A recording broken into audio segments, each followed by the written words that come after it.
Olha, essa terceira aula que eu filmo, eu tenho que uma hora postar a aula número 1, que ela acabou ficando muito comprida para ser postada, e eu tenho que fazer alguns cortes e algumas coisinhas que são imprecisões. Acontece, né? Mesmo que a gente, não é questão de estar errado, às vezes é só questão de não ser tão preciso quanto gostaria de ser. Né? Algumas informações. Ainda mais quando são relativas às perguntas diretas. Qual é a ideia? A ideia de hoje é trabalhar com o que eu acredito que vai ser um dos temas para a próxima prova da URGS em Física. Né?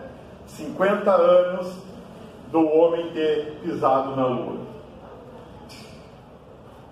E o impacto que isso teve na sociedade. Vocês vão ver, provavelmente, se acompanham essa parte de astronomia, astrofísica, ou têm interesse nessa parte como eu tenho, né?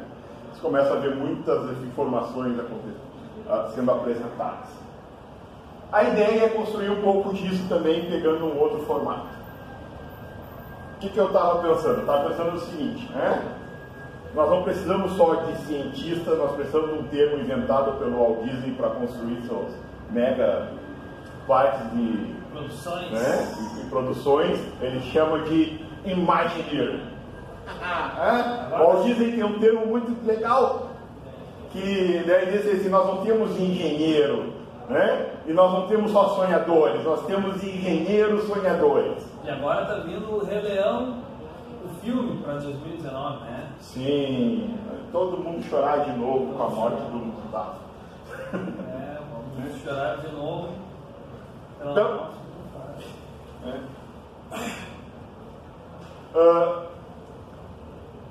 qual é a ideia? A ideia é de começar um apanhado sobre quando é que nós começamos a pensar em botar os pés na Lua.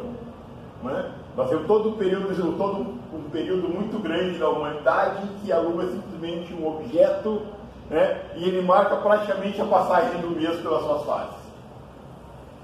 Eu acredito que vai ter questões sobre isso na URGS, sobre as fases da Lua e a relação, por exemplo, com eclipses solares e eclipses lunares. Né? Quando é um, quando é outro, em relação à posição da Lua, em relação a Sol, Lua e Terra. Quando cada um está numa posição, como é que fica? Mas, pode ver que o título bem estranho, né? Uma jornada até Levânia. Sempre no começo do ano eu falei, se tu quer saber sobre o seu professor de física, pergunte quais são os físicos que ele admira e pode. Né? E eu expliquei para mim a queda. É demais, né? Aquela relevância emocional, aquele apego, queda. Né? Alguns é Newton, outros são Einstein, para mim é Kepler. Nosso amigo Kepler, né, fez um grande estudo em cima de astronomia numa época em que só se conhecia a astrologia. Como bom astrólogo também, né, ele via a previsão, não só a previsão da passagem dos astros, mas a previsão da influência dos astros sobre as pessoas. Alguns contam que ele não gostava muito de fazer isso, e outros dizem que ele fazia porque dava dinheiro. E as pessoas gostam de ganhar dinheiro. Em 1600, Kepler conhece um cara chamado Tycho Brahe. Esse sim, um dinamarquês,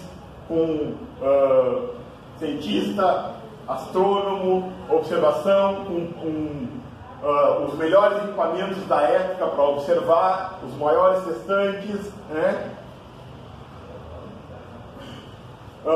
Kepler vai passar em torno de 8 meses, quase um ano, embaixo da asa do Tycho Brahe, onde ele depois vai herdar todas as observações e a partir daí fazer um cálculo, os cálculos que ele conhece sobre, né, as leis de Kepler. Vai acontecer muito depois. Então imagina a situação, né? Em 1600, Kepler é contratado está em negociação para ser contratado para trabalhar com Tycho Brahe. 1601, o velho morre. Então ele ficou pouquíssimo tempo lá. Agora a gente pula para 1608. 1608, Kepler escreve um manuscrito, né? Não manda transformar em livro, nada, um manuscrito, onde ele chama de sonho. Né? Deixa eu passar o próximo slide. Né? Sonho ou sonho. Nesse livrinho, já depois de 1608, Kepler discute em forma de um sonho, né? Ele cria um personagem que tem uma mãe bruxa, né? Vamos lá, 1608, Kepler estava defendendo a sua mãe de bruxaria contra a Inquisição luterana. Sim, os luteranos também fizeram Inquisição. O povo naquele período gostava de queimar uns aos outros. E outras práticas também. Mas, voltando lá, em 1608 ele começa a escrever um manuscrito em forma de sonho, de alegoria, e já colocando as ideias sobre o movimento da Lua, da Terra, no princípio, qual era a relação. Lembra, estava no período que estava rompendo com do geocentrismo para o heliocentrismo. Né? O centro do universo exotérico era a Terra, tudo gira em torno da Terra. O novo centro do universo era o Rei Sol, tudo gira em torno do Sol. Né? Nesse ponto, Kepler vai estar um pouquinho mais certo do que Aristóteles, só um pouquinho. Hoje a gente sabe que na verdade a gente gira numa galáxia, não só um sistema solar. Então ele começa a descrever, né, a parte mais interessante, sim, eu li sobre, queria ter terminado esses dias. Essa parte legal de fazer esse tipo de aula é que tu começa a ter que fazer muita pesquisa e tu vai se aprofundando em alguns outros assuntos. Na verdade a gente vai se desviando e é difícil às vezes voltar um pouquinho. Mas em sonho, Kepler cria um personagem praticamente autobiográfico, né? E ele coloca uma coisa que eu achei muito legal, um detalhe muito sutil. Ele escreve sobre que o personagem dele também conhece Tycho Brahe e vai ser um empregado dele. Também é aceito pelo Tycho Brahe e vai se tornar um astrônomo, um observador. Né? Só que tem uma observação bem legal que eu achei é que o personagem de Kepler vai criança e sai adulto. Né? Ou seja, aquele período que historicamente para nós foi menos de um ano, para o Kepler foi a passagem da infância para a fase adulta. Detalhe, ele já tinha 30 anos quando ele conheceu o Tycho Brahe. Tá? Mas o sentimento que ele passa foi ali que ele passou da idade da infância para a idade adulta. Então, no livro ele escreve uma coisa muito legal. Ele chama a Lua de Levânia, uma ilha de conhecimento que um ser espiritual, né, um demon, um ser, um sábio mágico que ensina as coisas do mundo para a mãe dele, uma bruxa, é capaz de levar para lá. Quem está lá na Lua chama os humanos de volvas, né? E a Lua é dividida em duas partes, né? A face voltada sempre para a Terra, que ele chama de subvolva, e o lado escuro da Lua, e que nesses lugares de cada um habitam animais diferentes, seres diferentes. Durante todo o processo que ele conta de sair da Terra e chegar lá, ele faz a discussão sobre os movimentos, o movimento aparente dos astros, o tamanho aparente dos astros em relação à mudança de posição, né? Vindo da Terra e passando a ver a partir da Lua, né? Ele usa um efeito da magia para ir da Terra até a Lua, porque até então ele estava falando de 1600, que outra forma seria o homem capaz de impulsionar o homem para atravessar o éter. Para Kepler, éter ainda é o conceito de atmosfera. Ou seja, não há o conceito de atmosfera, tudo é o éter, nós respiramos e andamos no éter. Tá? Então, aqui começa a se pensar a Lua como um objeto a ser explorado e a criar o imaginário. Esse livro é escrito é bem interessante, né? Escrito em 1608 como um manuscrito em latim. como tudo devia ser naquela época. Tá?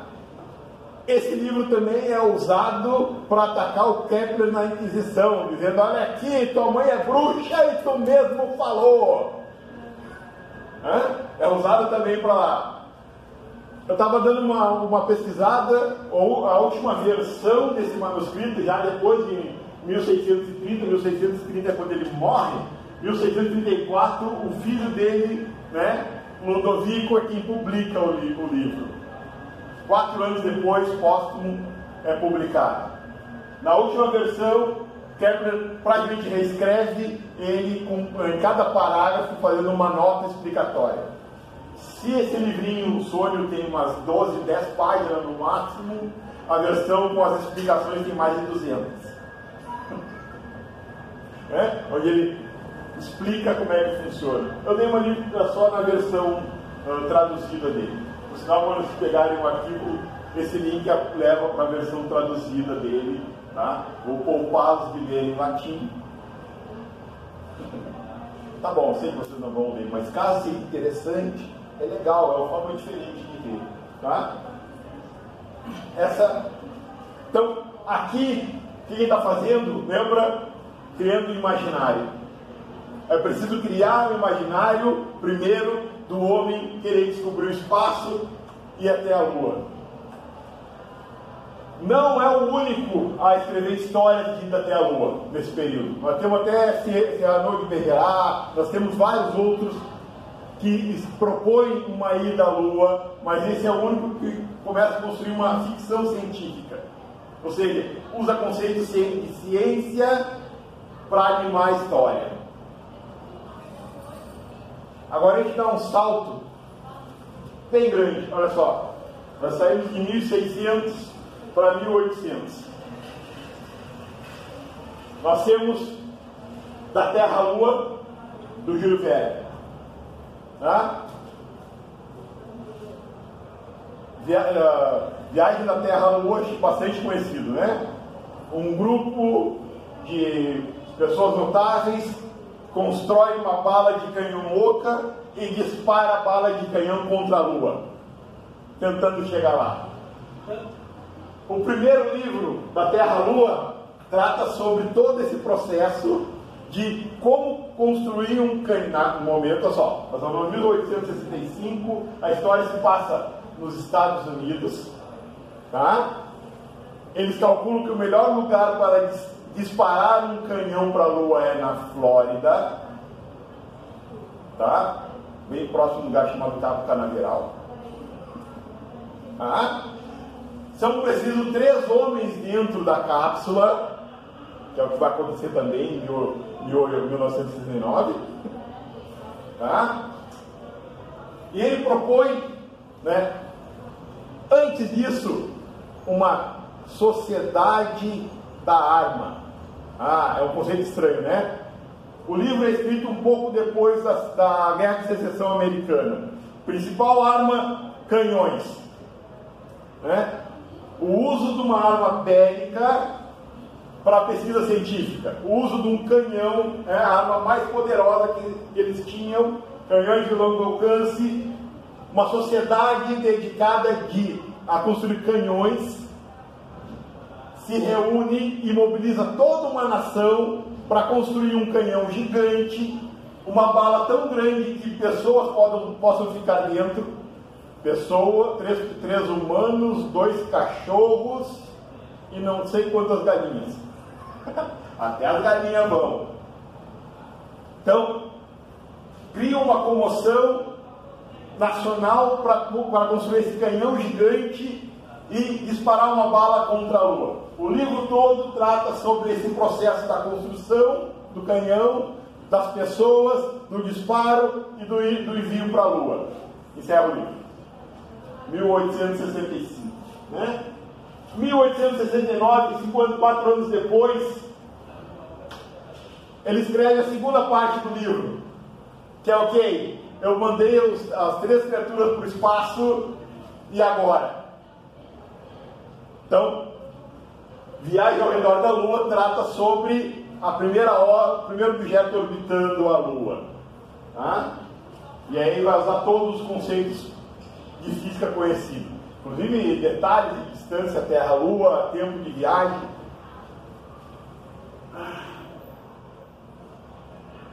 Ele propõe que o tempo de viagem da Terra à Lua, um tiro de canhão, seriam de menos de uma semana, 4 a 5 dias. A Apollo 11 fez ida e volta e a missão em 8 dias. Tempo de viagem, 4 dias. Aqui nós temos o Imagina. Alguém imaginando e pensando além, vendo o que existe hoje e propondo. Até onde nós podemos chegar no extraordinário? Não tem ninguém que não tenha ouvido falar dos livros de Júlio Verne. 20 mil léguas submarina, mais uma penca dele, né? Agora a gente avança mais um pouquinho só ali, morre em 1905.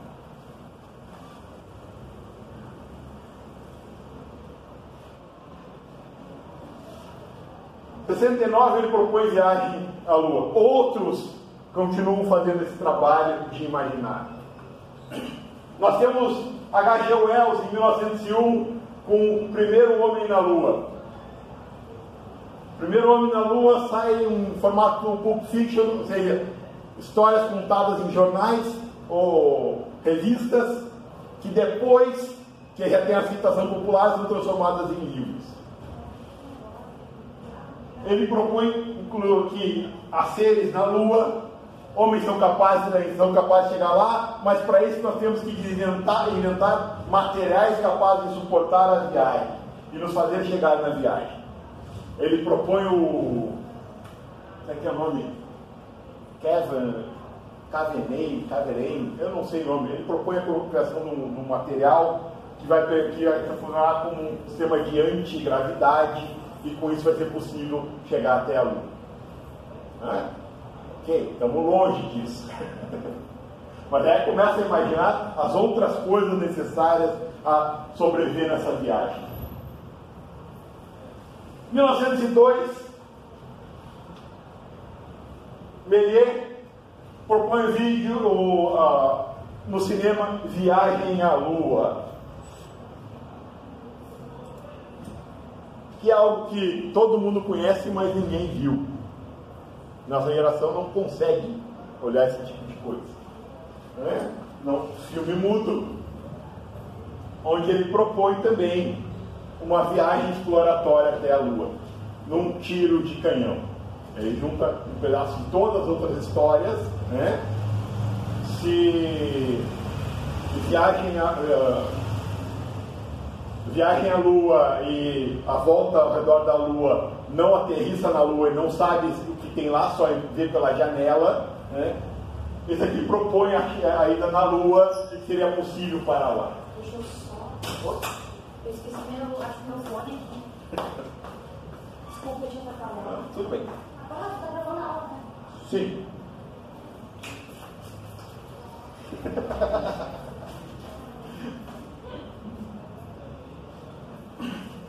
Vai ter que editar isso depois. Claro que não. Não? Como assim?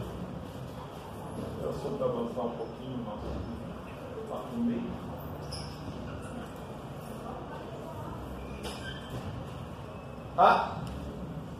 Aqui tem os astronautas, os canhonautas, que dá para chamar de outra coisa, entrando na sua nave, canhão, e sendo explodido em direção à Lua.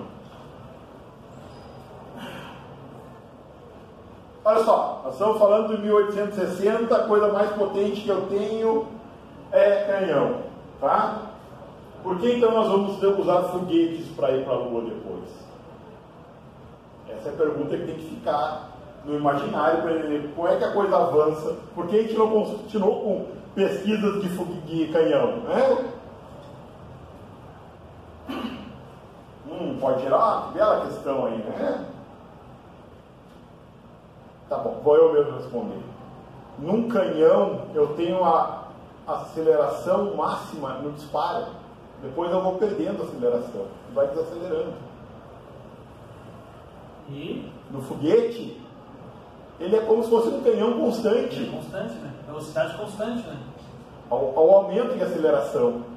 Né? Na verdade, aceleração enquanto eu tiver combustível. E a velocidade é constante. A velocidade aumenta. Ah, não aumenta. Eu tenho que vencer a atração da Terra e sair fora. Né?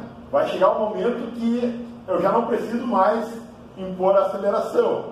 E aí eu mantenho a velocidade constante. Mas toda a parte de saída da Terra eu tenho que aumentar a velocidade. O foguete permite que eu faça isso. Uma aceleração constante por mais tempo. Enquanto houver combustível. Enquanto ele perde massa porque ele está queimando combustível, ele fica mais leve, aumenta a aceleração. Depois evolui para quê? Foguetes de estágio, ou seja, cada estágio que desacopla se torna um novo foguete com nova potência. Menos massa, portanto ganhando mais velocidade, mais aceleração e rompendo. No foguete, num canhão só tem um disparo. Né? Então, um foguete seria uma sequência de disparo de canhão.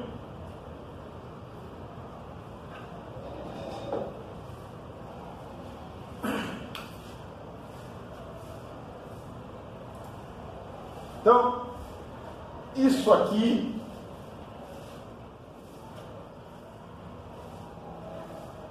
vai instigar esse imagineiro aqui.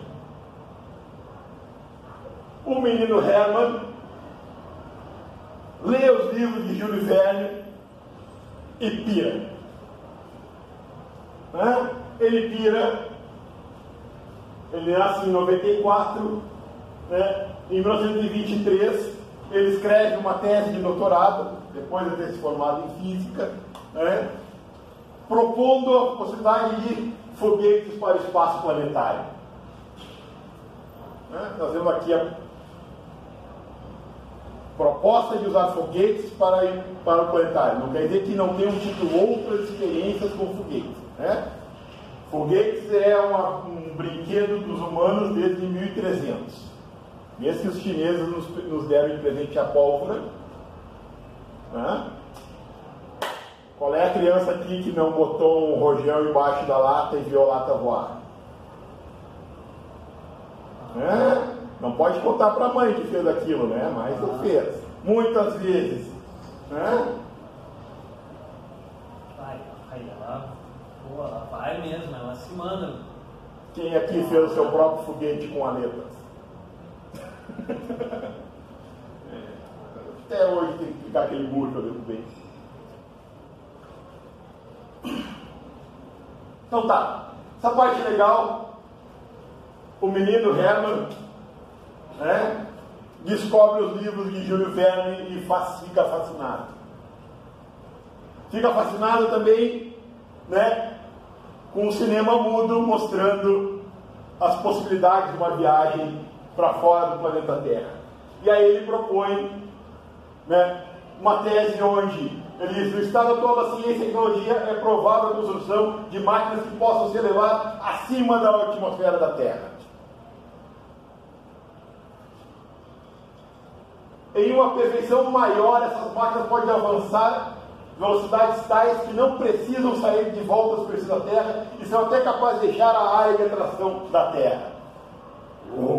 Né? Tais máquinas podem ser construídas para que as pessoas possam viajar para cima, provavelmente sem nenhuma desvantagem para a saúde. Onde o menino Hermann está tentando chegar? Sob certas condições econômicas, nós vamos falando de 1923, a construção de tais máquinas pode valer a pena. Tais condições podem acontecer em algumas décadas. Sim.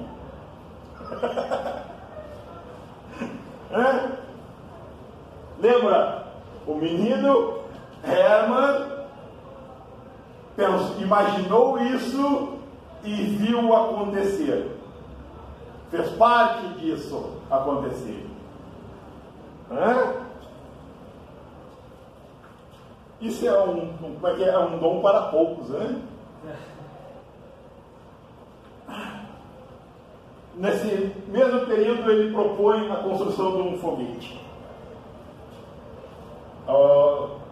Alguns colocam que até ele propôs também motores não que usem combustível líquido sólido, mas usem motores de íon, mas eu vou deixar aqui só como curiosidade porque eu não achei detalhes sobre isso.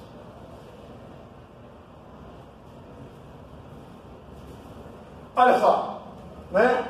Menino Hermann, em 1923, propõe uma tese, teve problema de ser aceita, sobre o uso de foguetes para alcançar o espaço. Em 1927, ele cria Sociedade para Viagens Espaciais. Eu queria botar o nome, a expressão aqui em alemão, mas eu não ia conseguir ler aquele troço nunca. Lembra qual era a primeira coisa necessária que o Júlio Verne falou para que mobilizasse a sociedade para construir um canhão tão forte que pudesse chegar à Lua? Uma sociedade de canhoneiros. O que ele faz? Uma sociedade para viagens espaciais.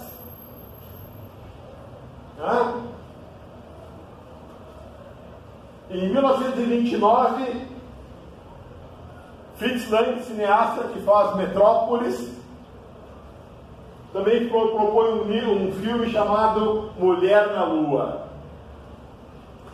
Tem um detalhezinho, né? Mulher na Lua é a história catastrófica dos últimos humanos que vão chegar na Lua, então vão poder povoar a Lua.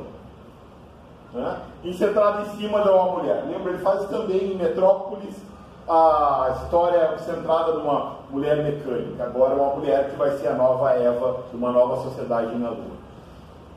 Por que isso aqui está aqui? Porque a proposta desse foguete é feita pelo Hermann. Ele ganha dinheiro do Sr. Fritz para construir um foguete que seria capaz de fazer isso mesmo, dentro dos melhores conceitos do período para uma nave espacial. Tem aqui uma parte legal.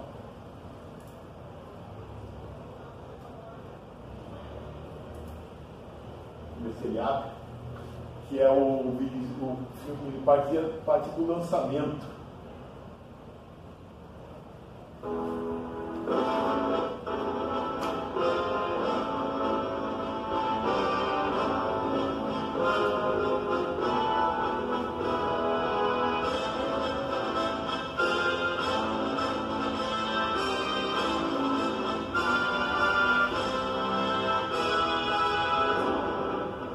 Eu não duvido que o Hermannzinho não tenha posto fogo na porcaria do foguete e ter dado uma subidinha.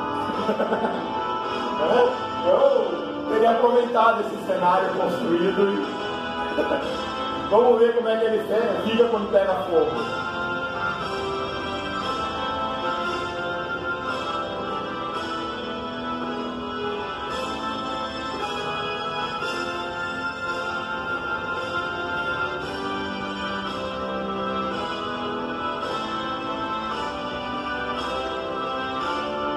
Então, o que eu tenho aí? Eu tenho agora a construção do imaginário. Eu começo a dizer para as pessoas que é uma ideia possível. Se é uma ideia possível, o que nos falta para construir?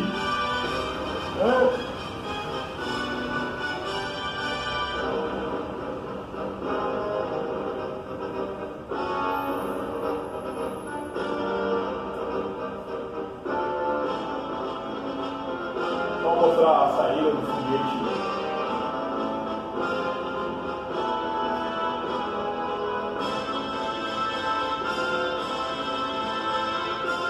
É legal, né? Em 1929, começar o lançamento do foguete e políticos, toda a sociedade em comoção com o lançamento. Apolo 11 de 69 foi assim. Milhares de pessoas se deslocaram do Cabo Canaveral para assistir de lá. Né?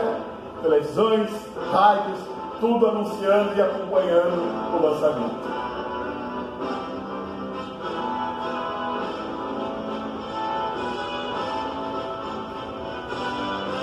Imagina como isso vai ter sido fantástico na cabeça do Sr. Hermanzinho,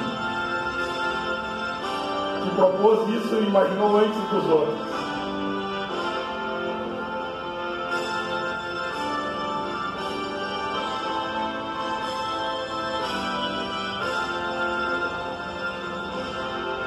Vou parar e vou continuar.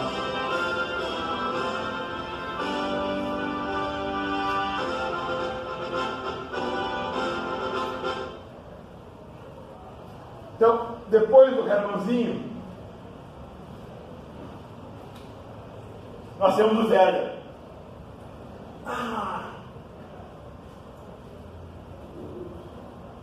Menino Werner também, né, tem uma coisinha muito particular. Ele foi aluno, discípulo do Hermanzinho.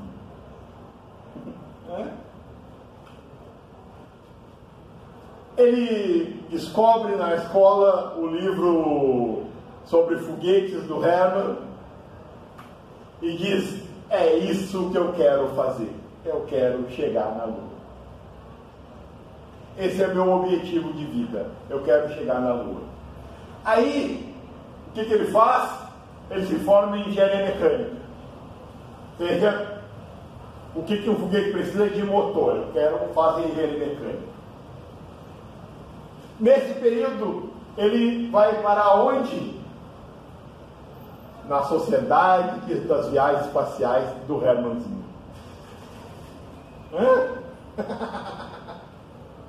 Então, tu conhece o cara que te faz uma proposta de vida e depois tu conhece ele. E tu segue junto uma vida toda. Então, Van Braun, Werner von Braun, depois da Sociedade para Viagens Espaciais, olha assim, só engenharia mecânica não dá para fazer foguete. Então ele tirou uma pós em física.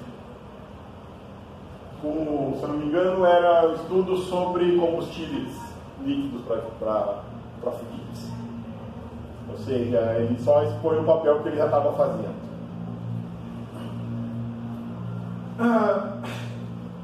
Só que isso aí já é 1933. Né?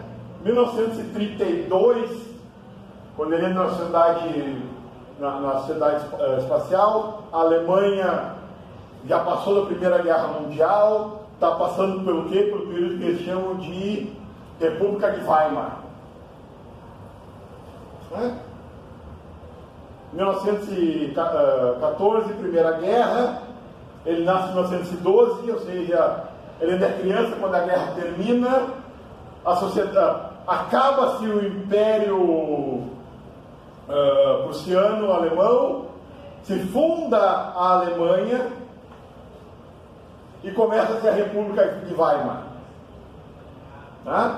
Uma república se construindo agora sem estar abaixo do Império. Primeira Guerra Mundial, a última guerra imperialista. Guerra imperialista é guerra entre impérios. Pode ser, deve ter visto aí história, né? Então, só estou lembrando que momento a gente está. Quem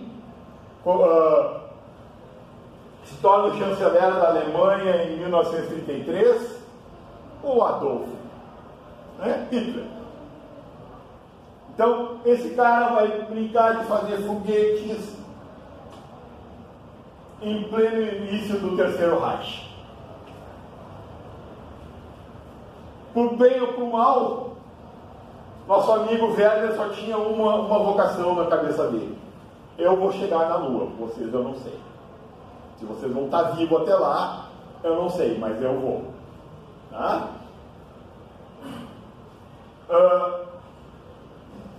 Nesse período é bem confuso, tu não consegue mais localizar onde o Hermanzinho foi parar.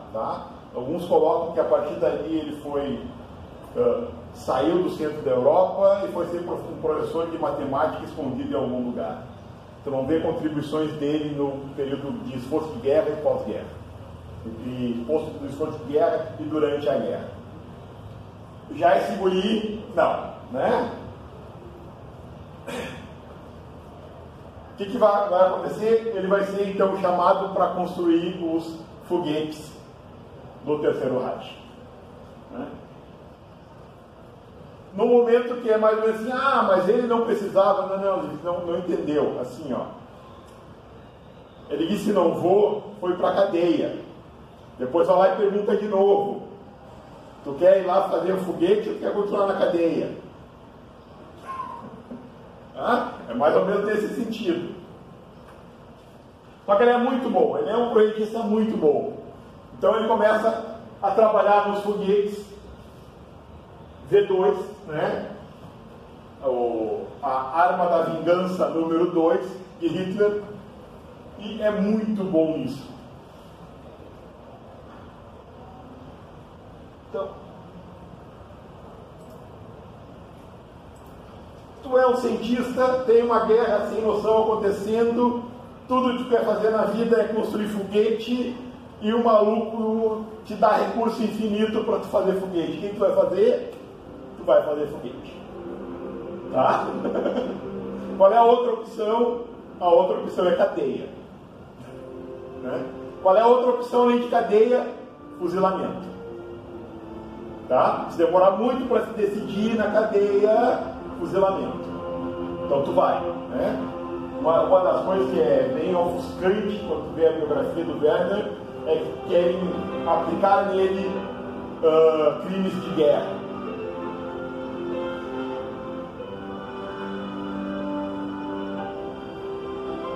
Os testes do foguete V2. Né? Então, o V2 passa a ser um foguete construído em uma grande escala. Se não me engano, 2.000 foguetes foram lançados em Antuérpia e Londres. Né? Mesmo eles não tendo um poder efetivo, ou seja, os canhões serem mais efetivos na destruição e mais precisos, eles não eram nada precisos, eles causavam algo muito importante quando está em guerra: terror. Né? O elemento de terror é fundamental numa guerra. Então, tu tem um objeto que vai até a estratosfera e de repente cai, né? Sem ninguém saber aonde vai cair, sem aviso, tem um efeito psicológico de uma guerra muito grande. Durante esse período, então, que o Werner está construindo o V2, ele melhora o sistema de combustível, ele melhora o sistema de giroscópio e controle dos foguetes.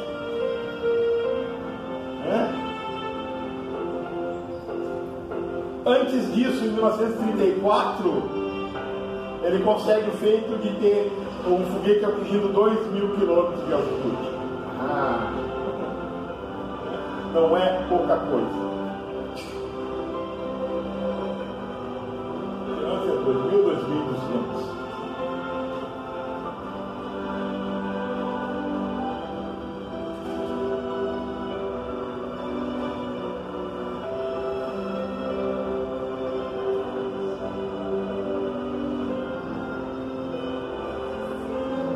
Então, ele construir um troço desse para testar, tu tem que ter um país te bancando. Né? Porque tem muito erro, tem muita coisa para dar errado, porque só vai dar muita coisa.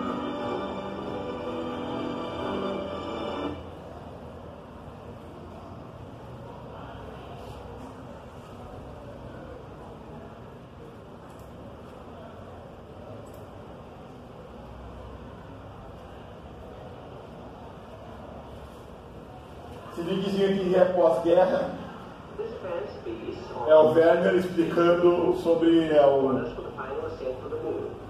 uma estação espacial em 1956, já trabalhando no que vai ser a futura NASA.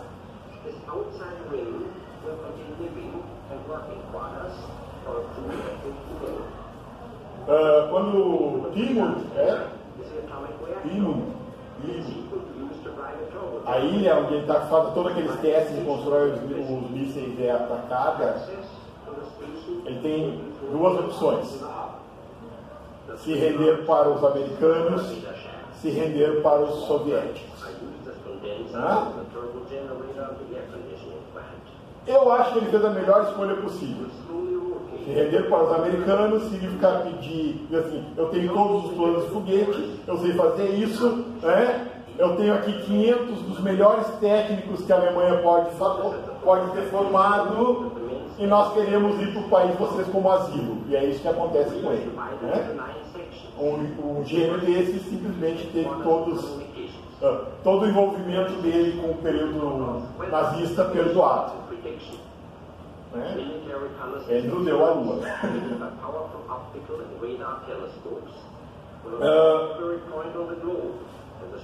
Em troca, né, os soviéticos ficaram com os foguetes que estavam lá e levaram embora. Todos os próximos foguetes, a partir de 1945, que tentam chegar no espaço, ou vão ao espaço, ou quebram recorde, são V2 adaptados. Dos dois lados, ou americanos ou russos. São. Como é que é? O resto do trabalho que ele fez. E aí ele está preocupado em fazer coisas melhores ainda, maiores. Construction of the space wheel now begins. The sides of the cargo nose are mechanically separated. Built-in tanks, compressed air inflate this large plastic inner section of the hub. Thin metal plates are immediately clamped on the outside to protect it from meteors. The first workday in space draws to a close. Every 24 hours, another cargo rocket will arrive in orbit. When the airlock is attached, the pressurized hub section can be used as temporary quarters for eating and sleeping. Each succeeding load is carefully scheduled so that the parts of the station can be assembled in correct order. A gente continua produzindo, né? Tem muita coisa. From slowly drifting away. Next, the atomic reactors.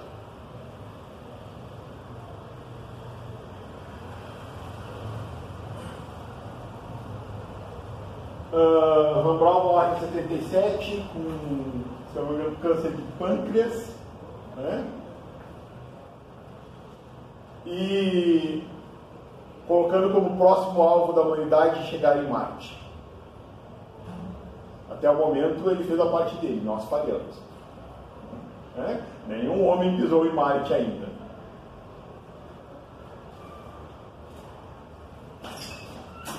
Tchau, tchau. Tchau.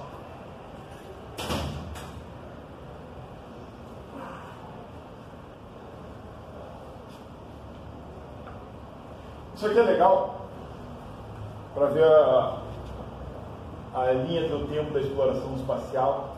Eu estava procurando algo parecido e aí encontrei na Wikipedia e está bem legal, separado por datas. Né? Antes de 42, né? É interessante, coloca como o princípio é o livro de Newton como o start da era espacial. Em 1600. Né? Onde é que entra a parte divertida mesmo, que é aqui, ó. Goddard, em 1919, aqui em 1913, primeiro foguete combustível líquido, com múltiplos estágios. Olha, né? Deve ser um foguete mais ou menos desse tamanho, separando em duas vezes. Mas ele já consegue usar uma mistura de etanol, álcool com oxigênio para fazer a combustão em velocidade. Né? Já é o princípio da coisa se formando. Tá? Agora fiquei na dúvida, se eu não me engano, os V2 é uma espécie de querosene com oxigênio e hidrogênio.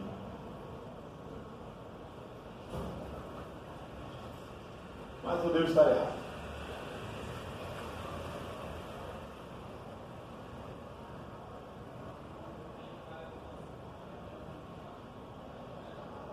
Aqui, ó.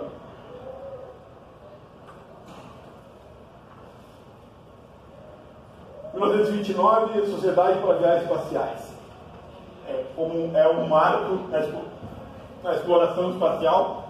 Só o fato de criar uma sociedade que reúne mentes brilhantes como o Hermannzinho e o Werner para pensar em foguetes.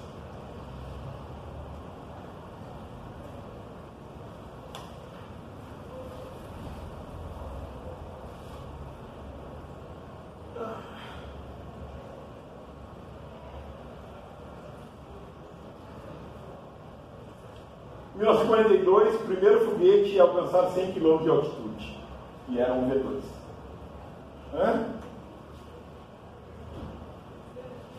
46, primeiro voo de pesquisa, experimento sobre a radiação cósmica, era um V2. Aqui, ó, em 46, primeira foto da Terra a 100 km de altitude, era um V2.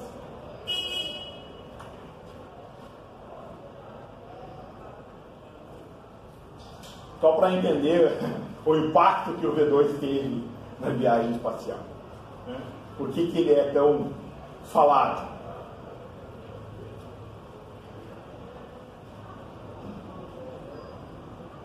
Então, depois, quando vocês quiserem, vai estar disponível, dar uma olhada nos links, é legal. São coisas que vale a pena, é bem interessante.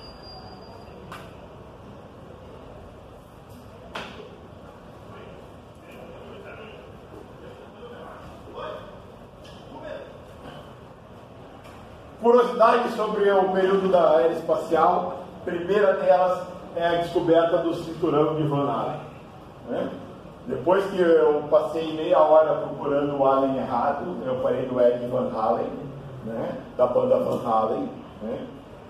Também parei no Van Halen, personagem do Cartoon Network, até chegar na relação com o cinturão de Van Halen.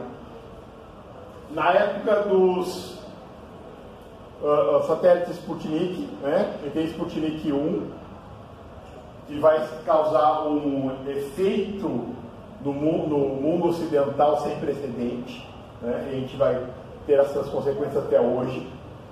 O que acontece? Os russos, mesmo com a gente tendo todo esse poderio mental aqui, toda a equipe de pesquisa do V2 vem para o lado de cá.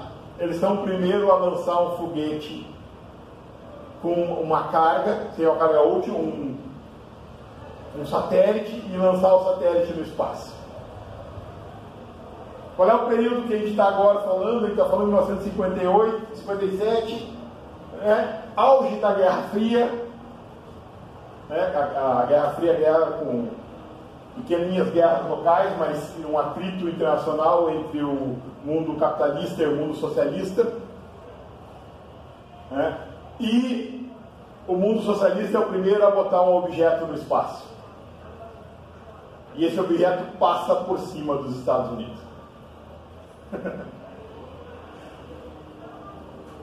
Do ponto de vista de grande fenômeno, ele é um objeto com um rádio dentro e só fazia e por ser sintonizado pelas rádios de longo alcance pelo mundo todo, e por isso até acompanhar a passagem. Depois que lança o Sputnik 2, no mesmo período, os americanos então lançam a Explorer 1. Agora um satélite mesmo, com um conjunto de sensores no espaço, para medir radiação, temperatura, até o barulho do espaço. Ou seja, fazendo pesquisa mesmo, não só gerando um impacto emocional nos outros. Lembra? Ser o primeiro a ter o domínio do terror.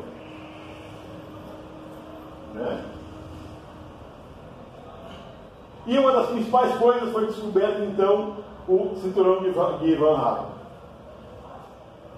Planeta Terra, cidade de Tóquio. Nós temos em torno dele que toda a atmosfera, camadas de ar, e a gente tem uma camada externa chamada ionosfera. Uma camada eletrizada, mantida pelo magnetismo natural da Terra, e nos protege muito da radiação solar. da radiação eletromagnética emitida pelo Sol. Né? Graças a ela, nós temos aquele fenômeno de aurora boreal. Tá? O que esse satélite encontrou? Que num espaço muito menor, em torno do Equador, tem uma área de radiação muito forte. Ou seja, a gente achando que já sabia um pouquinho mais do nosso caminho até a Lua, a gente descobre que no meio do caminho tem um cinturão, provavelmente um anel em torno da Terra, a uma altitude não considerada tão alta, entre 25 quilômetros e 100 quilômetros. Agora tem que ser 25 mil ou 100 mil quilômetros. A memória está fraca, a pessoa está cansada nesse horário. Mas é muito abaixo da ionosfera. Né? No meio do caminho para a ionosfera, tu tem o cinturão de Van Allen passando por todo o Equador. E é isso que o Explorer encontrou. E a radiação é muito forte, portanto, a pergunta era, agora nós temos um desafio. Além de mandar seres humanos para o espaço, eles sobrevivem ao meio do caminho? E essa discussão é tão grande, né? Lembra? A gente está falando do período da auge da Guerra Fria, né? Onde todo mundo tinha bomba nuclear, e o que ele descobre? Que existe radiação. E a radiação mata. No entanto, o senhor Van Allen, James Van Allen, aparece na Times com a sua descoberta, o cinturão de Van Allen. Eu sei que isso me rendeu muitas horas memoráveis ouvindo Van Allen.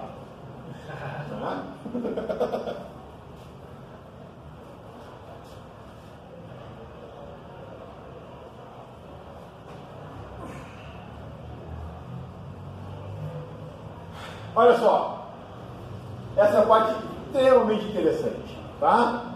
Guerra Fria, quem domina mísseis de longo alcance que vão até o espaço serão capazes de dominar os mísseis, um foguete não deixa de ser um míssil intercontinental. Se os russos conseguem mandar um maldito míssil com uma bola para o espaço, o que impede dessa bola ser uma ogiva e eles mandarem no meu quintal? Pânico nos Estados Unidos. Entendeu? Até então, eles achavam que estavam num terreno inviolável, né? Com um oceano de distância. Se eles chegassem perto, sistemas de radar e detecção poderiam encontrar e impedir o inimigo. Como tu impede o inimigo que vem do espaço? O que impede eles de montarem uma ogiva para o espaço e programarem ela para ela cair quando estiver passando pelos Estados Unidos? É isso que o Sputnik vai representar no período de Guerra Fria. Um poder militar que eu desconheço. E o primeiro a fazer isso. Lembra? Eu falei? Domínio do terror. Aí vai acontecer um fenômeno fantástico. O que é? Durante muito tempo, estava tendo toda a década de 50 uma discussão sobre a queda da qualidade do ensino das universidades e escolas. Né? Os alunos americanos estavam ficando preguiçosos. Né? A expressão é mais ou menos assim. Ó, a educação progressiva, de acordo com alguns críticos, tem sido uma desculpa para professores não ensinar e para que uma grande quantidade de alunos não saibam ler, escrever ou fazer conta. A pergunta é, por que nós não temos o nosso míssil de longa distância antes dos malditos comunistas? Porque nossos alunos não sabem ler, escrever ou fazer conta. E aí, um gênio, né? Um gênio do lobby, sim. Sabe aquele programa de educação que a gente escreveu já há 10 anos atrás, que nenhum político aprova, porque vão gastar dinheiro nessa bobagem de educação? E se a gente chamar ele como Ato Nacional de Defesa? Ato Nacional. Ato Nacional de Educação, National Defense Education Act. O que é isso? Educação é defesa nacional. A educação é a base do nosso exército. 1958, um ato que coloca o seguinte: vamos dar bolsas de estudo de graça para os estudantes da universidade? Claro que não. Você quer criar um monte de comunista? Vamos criar linhas de financiamento. Não vamos dar direto e vai, toma grana estudando, não. Linhas de financiamento. Com algumas diretrizes bem interessantes. Uma delas é: se tu te comprometer a, quando se formar, dar aula, ela cai em 50%. Tu é abonado em 50%.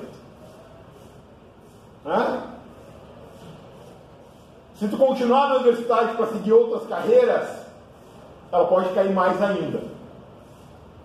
E o ato nem coloca o seguinte: para quem a gente vai fornecer bolsas, melhorias, dinheiro para estudar ciências, matemática e línguas estrangeiras, menos latim e grego, tá? Ninguém mais escreve ciência em latim e grego, lamento. Seja ciências, química, física, matemática básica e línguas estrangeiras, porque nós temos que poder trocar informação com os outros países. Mesmo nesse período, os alemães continuavam produzindo muita coisa.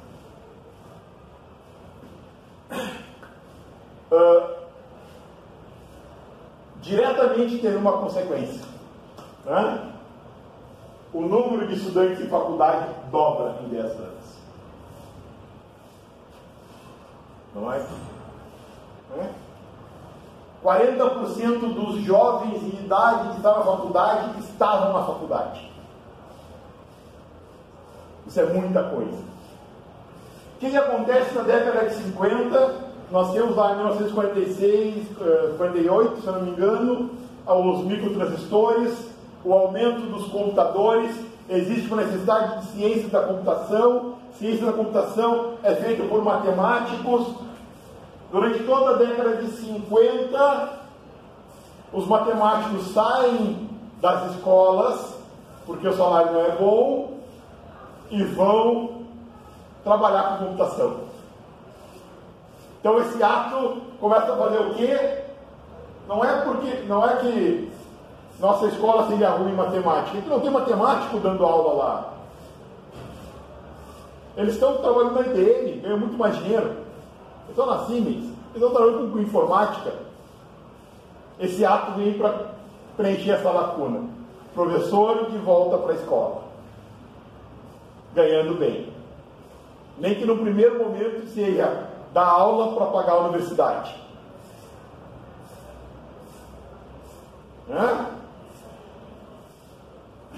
E é isso que tem um efeito imediato em toda a cadeia.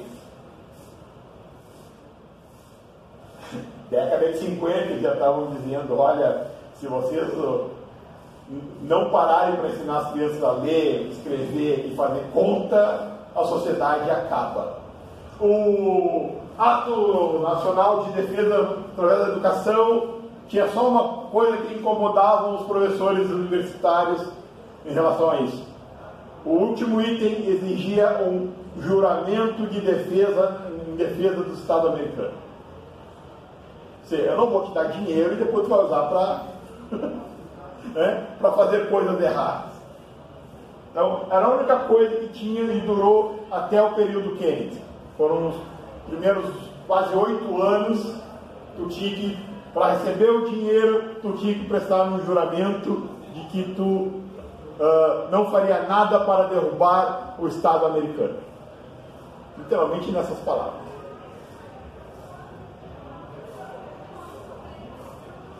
Então, como tu quer ter ciência, fazer ciência, construir? Então, olha só, se inicialmente tu faz uma melhoria na educação nesse porte, tá?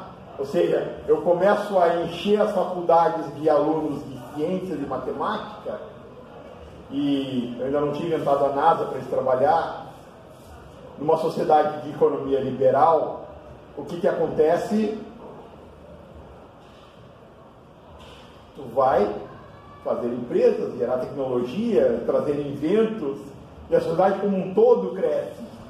Né? Diferente daqui, onde abrir uma empresa é um mau negócio, lá ainda é um bom negócio. E é isso que vai acontecer. Ou seja, toda uma economia começa a se formar e eles se tornam, nesse período, a potência industrial que eles são. Um maldito míssel com uma pelota que apita. Faz essa mudança.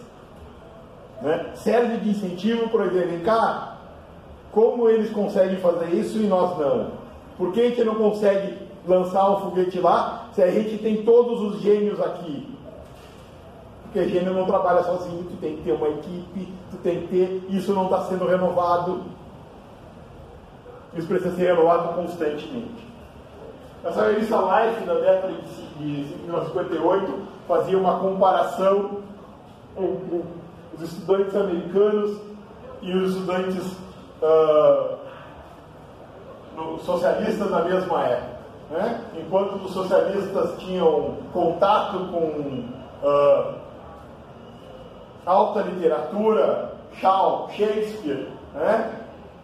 Os americanos estavam lendo revista em quadrinhos e não sabiam dizer nem a capital do próprio país, na mesma faixa etária. Imagina nas outras coisas. Muito diferente daqui ultimamente, nos últimos anos. Nós vamos ter que prestar em um alienígena e dizer, olha, se vocês não correrem, não rola.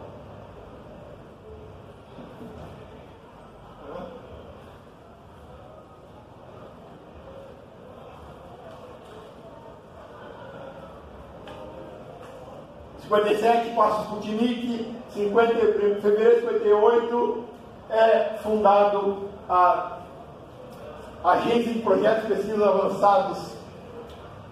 Ou seja, vão ter um lugar onde realmente vai se pensar como se defender desse tipo de ameaça. Né? Esses caras vão criar depois um negócio chamado internet.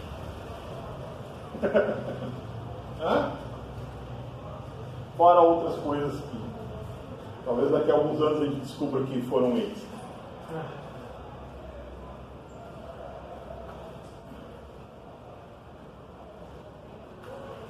Em julho de 58, mesmo ano, olha só, mesmo ano eu lanço uma nova agência de defesa, uma agência de exploração espacial e reforço as universidades para que tenha material humano para esses lugares. Porque não adianta eu criar um grupo, uma instituição de pesquisa que não tem pesquisador. O pesquisador tem que ser formado e leva tempo.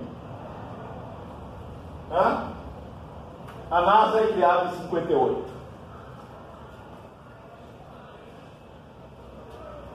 Tudo isso com um foguete só.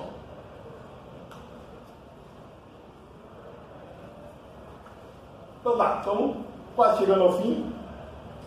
Estou achando que meu vídeo vai parar de gravar antes. Só algumas curiosidades, tá? 20 de julho de 1969, Apolo 11 pousa na Lua. Apolo 11, a primeira chegada da volta na Lua, a órbita Apolo 8. A diferença entre elas são meses entre o lançamento do um e do outro. Os lançamentos começam em 65 praticamente e vão até 72. Tá? De 69 a 72, 12 pessoas descem e caminham em solo lunar. Olha, aquilo que está falando, o tempo da Apolo 11, 8 dias, 3 horas, 18 minutos e 35 segundos de viagem.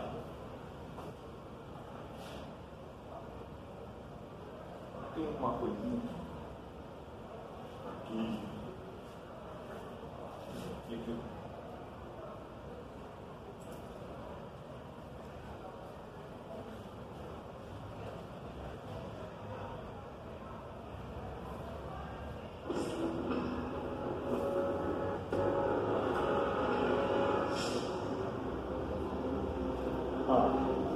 decolagem da Apollo 11. 20 seconds and counting. Né? Esse voo destino a pisar na Lua mesmo. Então, o mundo inteiro de olho e acompanhando. Sequence starts. 6, 5, 4, 3, 2, 1, 0. All engine running. Liftoff. We have a liftoff. 32 minutes past the hour. Liftoff on Apollo 11. Tower cleared. We got a roll program. Neil Armstrong reporting the roll and pitch program, which puts Apollo 11 on proper heading.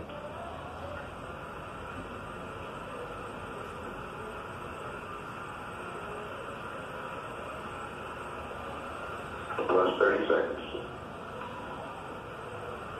Roll complete and the pitch is programming.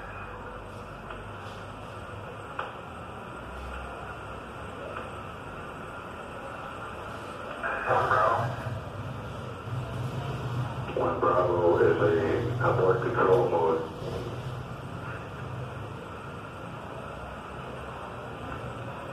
Altitude's 2 miles.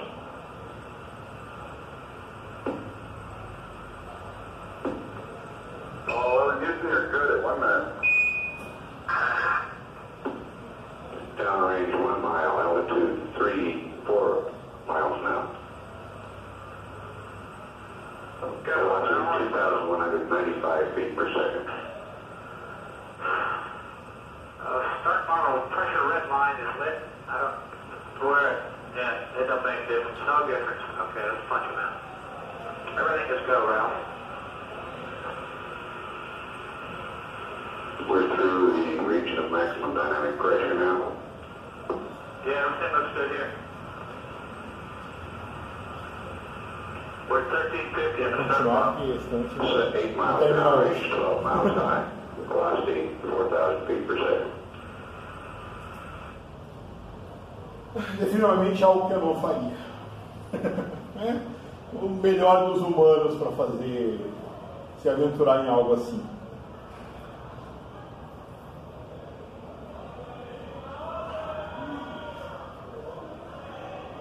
Uma das coisas que a gente mais vai ouvir, aproveitando a celebração dos 50 anos, é que não, foi mentira, foi engano, né? O homem não foi na Lua, né? Não há provas. Trouxe algumas curiosidades, né? Sobre a ida do homem à Lua. Né? A primeira delas é o homem foi à Lua, 5 razões para questionar. Primeira coisa, os comunistas não negam. Né? Se o homem não tivesse ido, fosse uma mentira, eles teriam sido o primeiro não foram, não tinha ninguém lá, né? Mas não, eles acompanharam. Uma das curiosidades do acompanhamento é que lançamento internacional, todo o planeta sabendo que ia se lançar, portanto todo mundo de olho, alguns dias antes eles lançam um foguete para a Lua. Qual era o plano da nave Luna 15? Chegar na Lua antes dos americanos, dar a volta na Lua, aterrissar na Lua, coletar o material e subir e mostrar. Podemos fazer isso sem usar nenhum humano. Né? Só que no meio do caminho dá problema. Na hora de fazer esse teste, eles têm que pedir ajuda para os americanos e a Luna 15 cai e se espatifa na Lua. Tá? Então, eles tiveram que trocar comunicação e se falar por rádio. Então, para tu negar isso, tu vai ter que negar o teu voo também. Né? Então, não foi. Tem discussão sobre a bandeira se movendo estranhamente. Foto da bandeira na Lua. Tá? E aí, não tem vento, não tem atmosfera na Lua, ela é muito rarefeita, mas ainda tem uma gravidade. Mesmo sendo 1/6 da Terra, ainda tem. Mas, para a bandeirinha parecer bonitinha na foto, ela é colocada em forma de um segundo haste aqui segurando a bandeira. Tá? Essa aqui é a colocação da bandeira da Apollo 17.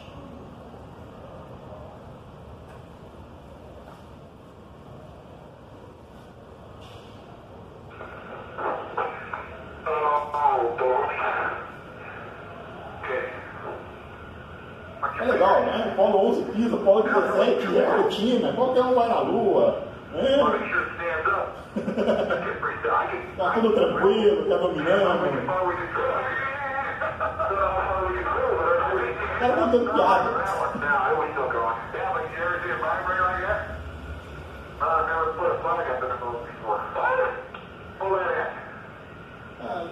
Eu acho que eu quebrei o suporte, a bandeira está toda enrolada, eu não consigo abrir.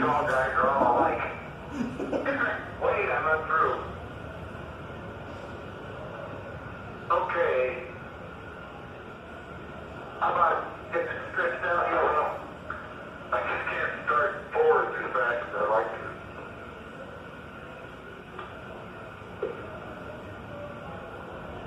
Hate to touch it, my hands are so dirty.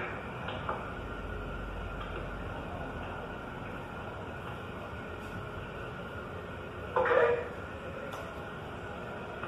I'm gonna want to curl. Maybe it'll, that's what looks like it's waving in a breeze. There. How about right there? Botar a bandeirinha não foi um processo fácil. Eles usam duas luvas, né? Em 14 camadas. A sensibilidade não seria muita. It does wave when you do that. Good idea. We'll picture you guys up down there. Let me tell you, Bob, this flag is a beautiful picture. You did that? Okay, you're having trouble with my box coming over, but I got a pretty good shot. I'm able to get it to the left right. Vou continuar, tá? How's that? Let me get the focus right. Então tá. Então, a discussão de fato é que a bandeira, como é um cenário, não é na lua de verdade, ela tremula, balança. E como vocês viram, o problema não é esse. O problema é que o hastezinho é pequeno, é difícil até botar ela no lugar, ela estava toda enrolada.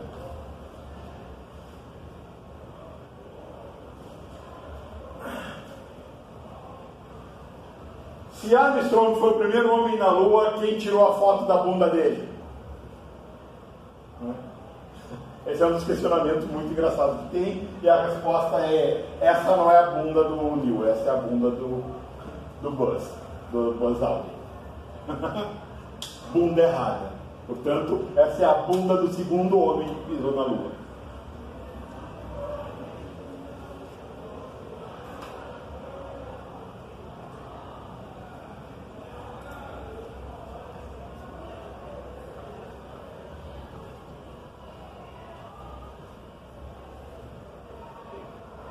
Só para saber que esse negócio de passear pela Lua não é um negócio tão fácil.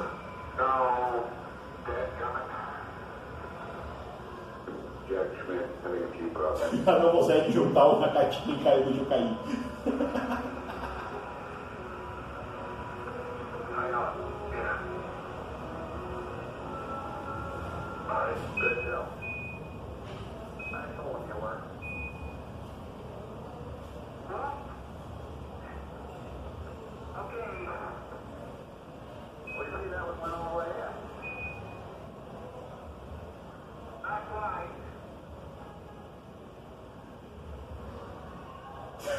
Brincando.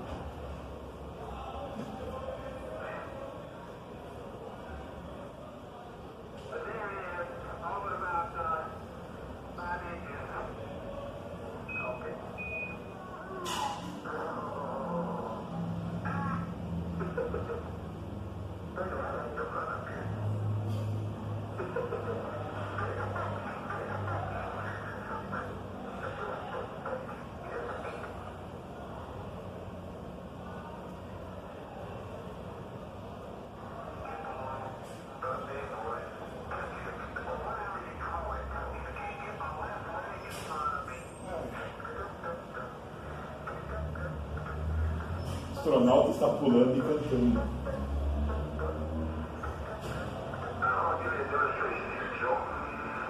Roger, right on. Spectacular demonstration. Oh well, enough of that. What was that a Tá, demonstration? eu vou continuar. It started out to be of gravity and it wound up being of centrifugal force. Questionamento comum que fazem é sobre as fotos da Lua, porque as fotos tiradas na Lua não, né? Aqui da Terra, porque não aparecem as estrelinhas. Na verdade, a pergunta é muito mais simples para quem já tentou fotografar as estrelas e viu que não aparece nada na foto, né? Sim, você tem que usar uma foto de longa exposição. Você deixa ela aberta, o obturador, registrando, capturando os fótons todos. Tá? Então, para quem já tentou tirar foto da Lua, já viu que também não sai grande coisa, né? Tu olha para a Lua, tem uma Lua enorme, tu diz aquela Lua é gigantesca, né? A super Lua, aí tu põe tu arma a câmera celular para fotografar e a Lua é minúscula. Infelizmente é um efeito óptico que nós humanos temos, que faz a Lua.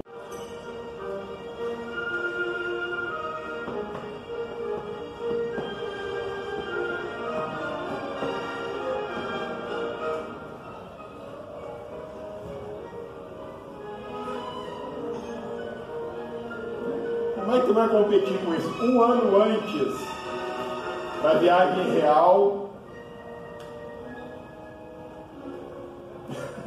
tinha feito uma cena de viagem e pouso na Lua. E aí as pessoas esperavam ver esse pouso na Lua.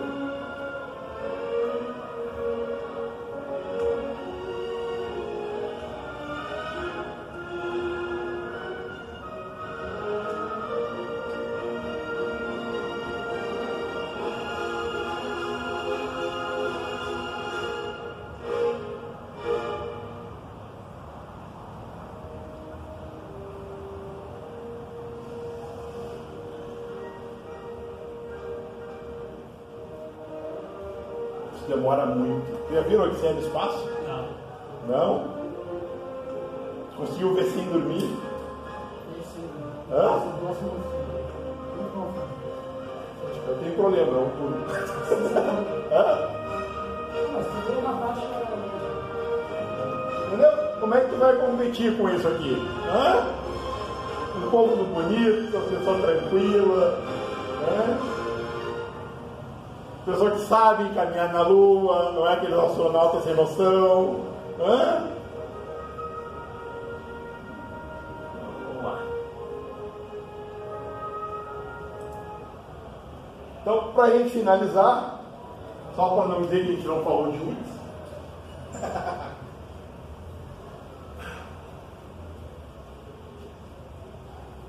Voo espacial, né? Foguetes. A gente está tratando sobre lançamento de projéteis, questões de gravitação universal, leis de Kepler,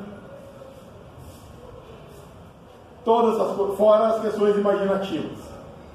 Tá? Então a ideia de hoje é a gente ter uma noção mais aberta dessas possibilidades do que é e como a ciência pode ser maravilhosa.